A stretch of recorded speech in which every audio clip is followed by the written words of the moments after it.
Can you imagine the courage it took for Zoe Johnson, a black hotel maid, to answer a call in Dutch right in front of a millionaire? Oh, the stakes were high.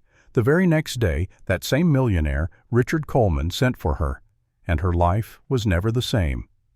Zoe's phone buzzed as she scrubbed the gleaming marble floor of the Grand Plaza Hotel's opulent lobby. She knew the rules. Manager Richards drilled them into the cleaning staff. No phones during work hours, no exceptions. But this call? It was from the university, a lifeline after 6 gut-wrenching rejections for a scholarship to her dream master's program in linguistics. Could this be her chance? "One moment," she whispered, ducking behind a fancy marble column, heart racing. In mere seconds, everything changed. "Zoe Johnson," she answered softly, praying no guest would notice. The voice on the line spoke crisp Dutch. "Professor Van Hachten, from the University of Amsterdam." Zoe slipped into the language like it was her own, her flawless accent weaving through details of her application. "Meine Motivatie was te laat en mogelijk had 2 weken geleden verzonden," she said, worry creeping in about her late motivation letter. Then a chilling silence fell. She looked up. Oh no, there stood Richard Coleman, the billionaire hotel tycoon, staring in shock, and beside him, Manager Richards, her eyes blazing with rage. Zoe's throat tightened. "Ik bel je later. Sorry," she rushed in Dutch, hanging up. "Johnson, in my office now," Richards barked, her voice slicing the air. The trek to the basement office felt like a march to doom, colleagues' stares piercing her, some pitying, others smirking. At 29, Zoe was the only black woman in housekeeping, with a college degree, a fact Richards conveniently ignored. "You know the rules, Johnson. No phones in common areas." Richards snapped the second the door slammed shut. "And what was that language? French?" "Dutch," Zoe corrected, instantly regretting it. "I don't care if it was Martian," Richards roared. "Mr. Coleman saw a cleaning lady slacking off in the lobby." The unfairness stung like a slap. White receptionists chatted on phones daily with no repercussions. But Zoe? She knew the real issue. It was always the same old story. "You're on convention center bathrooms for 3 months," Richards sneered. "Maybe you can practice your languages there without shaming the hotel." Zoe's stomach dropped. Double shifts, no overtime. Richards's favorite punishment. "Be grateful you're not fired," she added. That night, in her cramped apartment shared with 2 nurses, Zoe wept quietly, her linguistics degree and certificates mocking her from the peeling walls. 6 years of mopping floors, saving for a master's, sending resumes that vanished after interviews. How could it hurt so much? But the next morning, she arrived early, resolve burning. Then the front desk phone rang. "Zoe Johnson," Jennifer, the head receptionist, called. "HR wants you now?" HR was on the top floor, a world away for cleaners. In the elevator, executives gabbed about million-dollar deals, oblivious to her. "Johnson," the HR director said sharply. "Sit." Zoe braced for firing. "Mr. Coleman wants to meet you, now." Coleman's office dwarfed her apartment. At 45, he was a legend for reviving failing hotels, and now his eyes locked on her. "Dutch, French, Italian, Mandarin, right?" he asked, flipping through a folder. Zoe blinked. How did he know? "I pulled your resume after hearing you yesterday. Georgetown honors in linguistics, fluent in 6 languages, including 2 Asian ones, and you've been cleaning my hotel for 6 years?" What Zoe didn't know was this wasn't random. Behind that Dutch call was a story that would shatter a hidden system of discrimination, keeping talents like her buried under mops and rags. Doesn't it make your blood boil? A single phone call in a foreign tongue was about to spark a revolution not even a billionaire could foresee. The office went quiet as Zoe processed it. Coleman knew her, not as the invisible cleaner, but as a scholar. 6 years, he said, arms crossed. Why is a Georgetown linguist cleaning bathrooms instead of translating for global clients? Zoe exhaled shakily. I sent 47 resumes to international relations here. Ignored. 12 transfer requests. Denied. By who? Richards and Whitmore, operations director. Coleman jotted the names down, unfazed. Funny, Whitmore whines about needing multilingual staff for Asian conferences, he said, eyes narrowing. He didn't mention his secret. A consulting firm hired 3 months ago to probe why his hotels lost qualified non-white staff. Zoe, straight talk. Tomorrow's trade conference needs someone fluent in Dutch and Chinese with cultural know-how. To clean their rooms? Zoe quipped, sarcasm slipping out. Coleman smirked. International Relations Coordinator, temporary, $5,000 a week, starting today. Zoe nearly dropped her purse. 3 months' pay in a week. Why me? There are tons of candidates. You spoke Dutch like a native. You've got the skills, and I think something's rotten in my company. An hour later, Zoe rode the elevator with a new badge, full system access. She bumped into Richards, whose jaw dropped. Johnson, what are you doing here without a uniform? Working, Ms. Richards, Zoe said coolly. International Relations Coordinator, per Mr. Coleman. Richards paled. Impossible! You're not qualified. Georgetown, 6 languages, including Mandarin and Dutch, Zoe shot back. My resume's been in your files for 6 years with my 12 transfer requests. Richards stammered as Zoe walked off. In HR, Zoe Williams, a new analyst, beamed. Zoe, I saw your file when I started. Why were you in housekeeping? I tried telling Whitmore, but he shut me down. That afternoon, prepping for the conference, Zoe spotted a disaster. Mandarin translations for the event were wrong, risking major diplomatic blunders. She fixed them fast, redesigning materials. How'd you catch that? Coleman asked, watching from the doorway. The terms were offensive in corporate Chinese, Zoe said. Whoever did this missed the cultural nuances. Whitmore swore he hired top translators. Cost a fortune, Coleman said. He didn't check credentials, Zoe replied, pointing out a proposal error. The conference kicked off, and Zoe shone, gliding between Dutch and Mandarin, brokering deals in hours that would have taken days. Whitmore, who'd ignored her for 6 years, approached, his smile fake. Miss Johnson, impressive. Richards misjudged you. Thanks, Mr. Whitmore, Zoe said. Odd how my Mandarin fluency was overlooked when you spent $50,000 on bad translations for this event. His smile vanished. Must be a mix-up. I have email receipts from 6 years, including warnings about translation errors, Zoe cut in.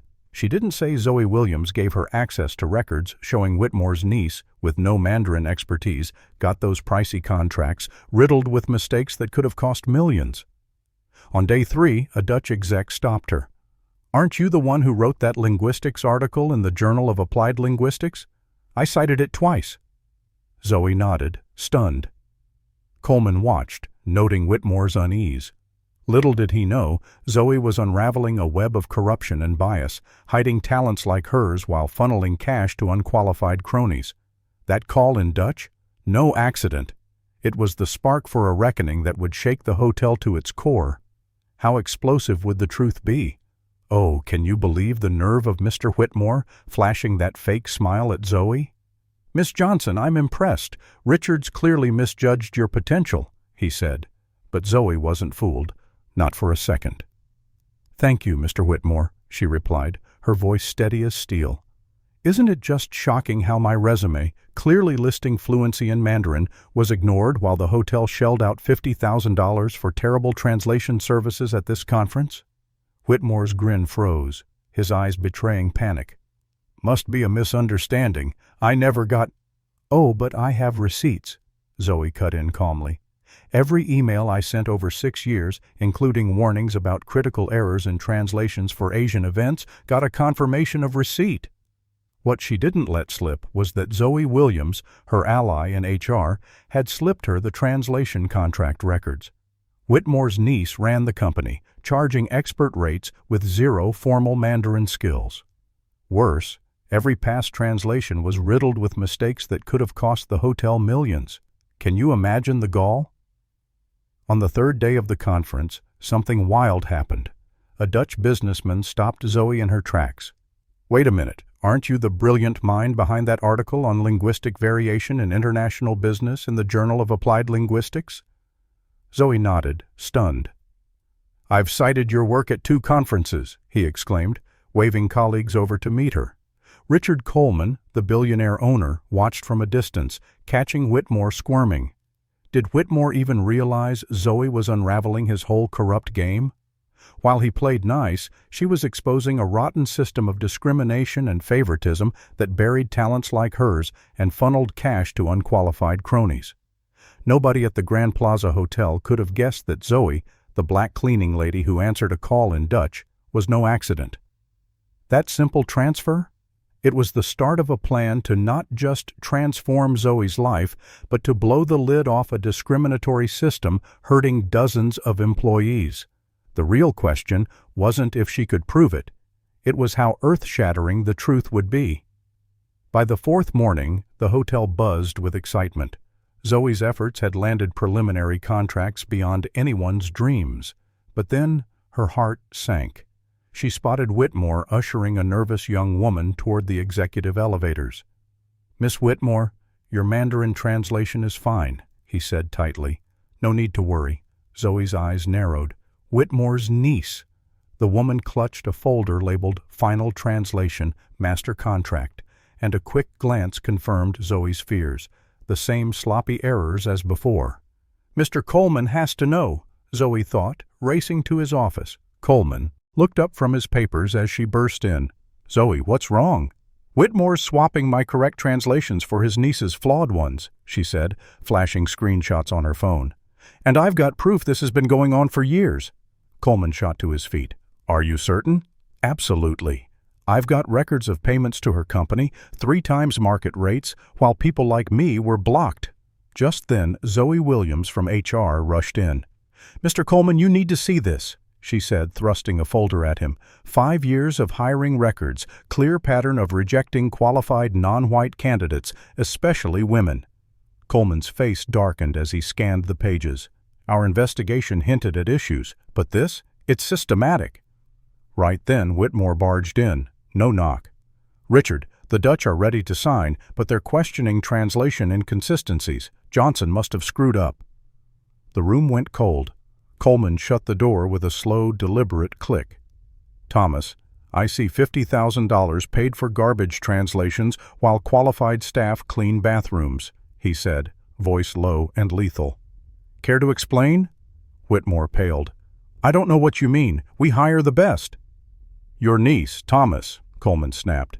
"Zero Mandarin experience, fake certification." Zoe laid an email on the table. "Peking University confirms they never certified Ashley Whitmore." Whitmore glared at Zoe, venom in his eyes. "You're nothing. A cleaning lady playing big." "PhD in Applied Linguistics, Georgetown," Zoe said coolly. 6 international publications, all in the HR files you lost. "Thomas," Coleman cut in, "emergency board meeting in 30 minutes. Your resignation letter better be on my desk." Whitmore laughed, shaky. "You're joking. Over this. Watch your words," Coleman warned. 2 hours later, the executive auditorium was packed. Managers, supervisors, directors, even Dutch and Chinese execs in the front row. Richards, the cleaning manager, sat confused among the others. Coleman took the stage, Zoe beside him. "Today, we uncovered a scheme of discrimination and nepotism costing this company millions," he declared. A presentation flashed up, charts of employee qualifications versus roles, hiring stats by race and gender, and bloated contracts tied to managers' relatives.